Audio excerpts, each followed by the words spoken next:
Ladies and gentlemen.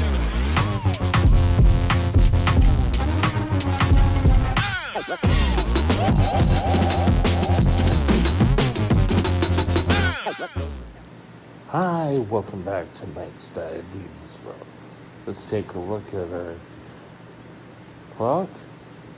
Current blood sugar just started a new sensor and we went through 2 hours. We're sitting at 8.6, which is pretty good. I have 1.75 units of insulin.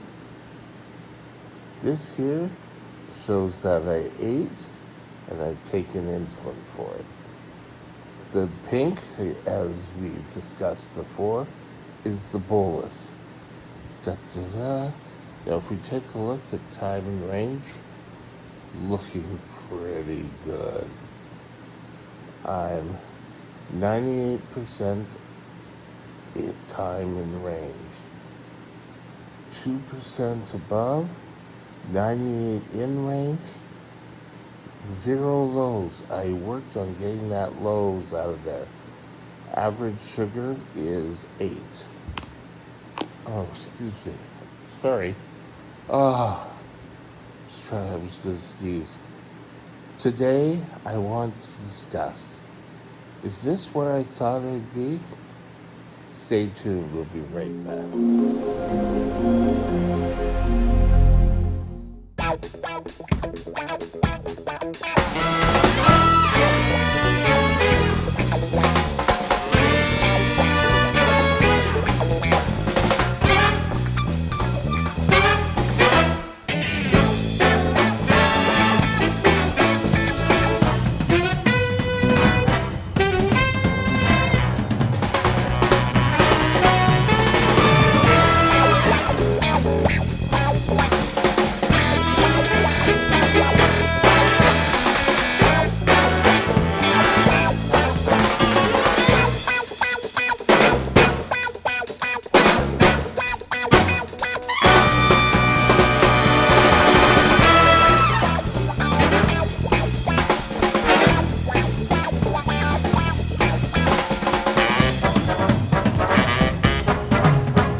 So, looking at where I am, I'm in a long-term care facility, and I'm only 61 now. Gotta remember I'm 61. But you know what? I never thought I'd be here. I figured, just like anyone else, I'd work until I was 65, then I'd take some time off, and then life would just be great. Well, diabetes had different plans for me. My first big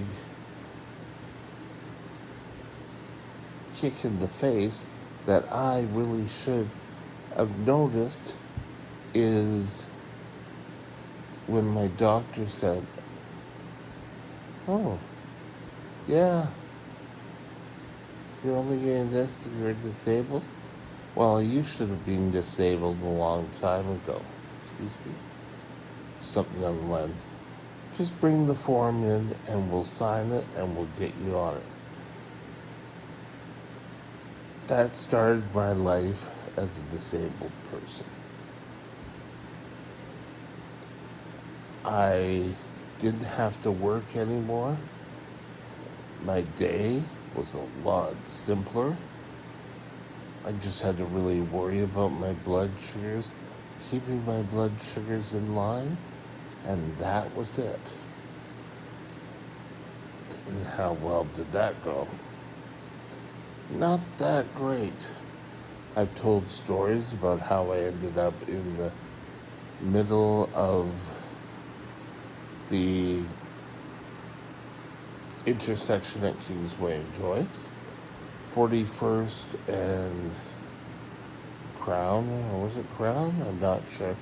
But a corner there, I just collapsed, or I fell over or something. My jaw refused to open up, so I was talking. This just, these were steps to say, you know, Mike, you may need someone there. Now, I just did a video on a little bump in the road that we've had here. Doesn't mean it's the end of the road, but I never thought that I would be in a home, in a medical home. I have support of some great friends, and they all really helped me in the years I lived alone. You know it's bad for you when the local fire department, you know all the guys by name. I had a low blood sugar, fell on the ground, sorry, I have something left, and was stuck in the bed. Got up and called them. They got me up and into bed. And I think they left me sitting up. And within minutes, I was back down on the ground. Sorry, that was just an interruption from a nurse. But I knew them all by name. They knew how to get into the apartment. They knew the code to get into the apartment. It was just crazy. So, thinking back, I should have been aware that this was happening. When the apartment sold, because my mother passed away, this came up, but I didn't think, they said, well, there's a couple of places that could take you because you're a big guy. We know this. You don't need to make comments about it. I know, I've been working on it, okay? And the next thing I know, this place came out, way out in the Fraser Valley, away from any neighborhoods I knew. My chair didn't make me feel comfortable, so I went for not really investigating. Now that summer's coming again, I want to get out. I want to see the neighborhood. They say, well, you can get up in a chair and come out. I don't want to get up in the chair and go and sit out and watch everyone. That, to me, that is not exciting. But I'm a little strong-willed. I have friends in the neighborhood now. These are people I met before and have moved out here.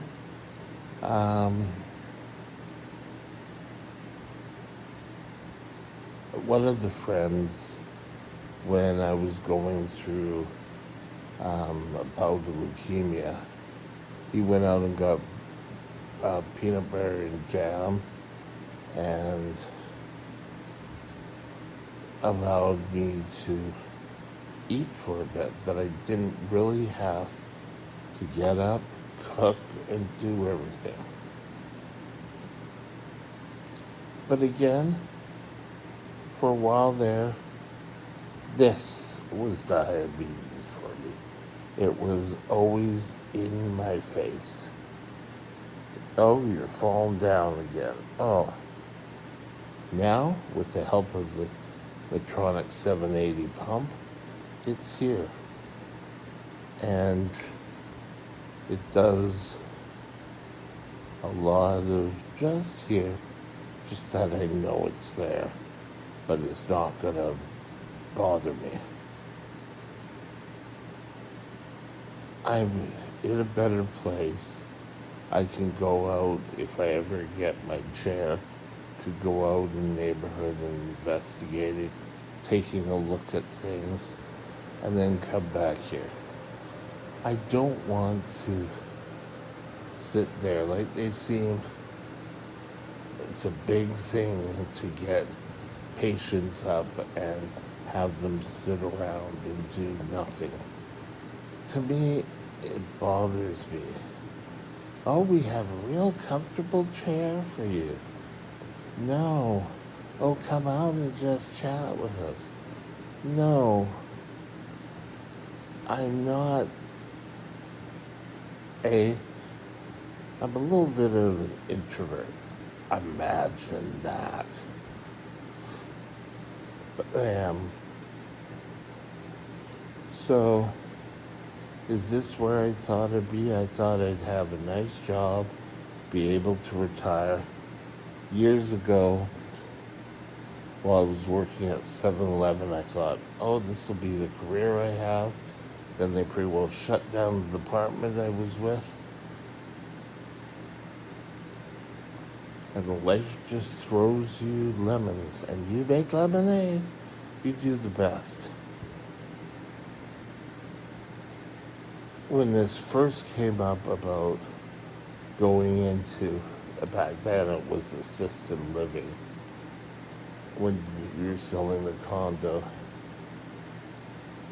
I didn't really want. My nephew was in assisted living and was living in someone's basement, and someone would feed them food, which a lot of time was a hot dog. And to this,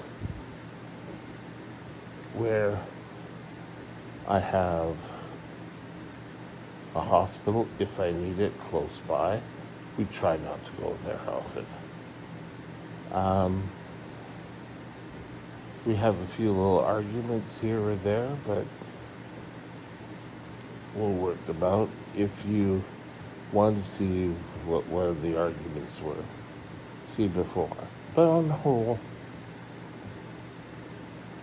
people aren't bad here.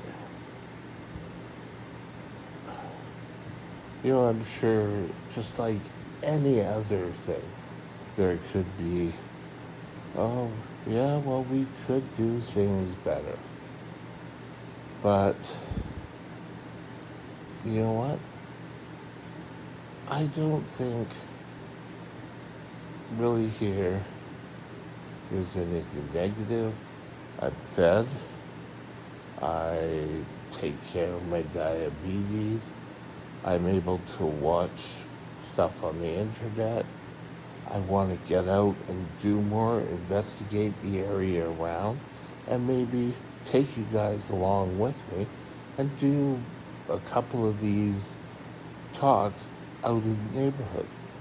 Wouldn't that be fun? But I didn't think I'd be like this. But you never know. And with that, you know what? I think we're going to call it a day. So have a great day, and we'll talk again soon. Bye now. My email address is Mike's Diabetes World at gmail.com. All one line. Drop me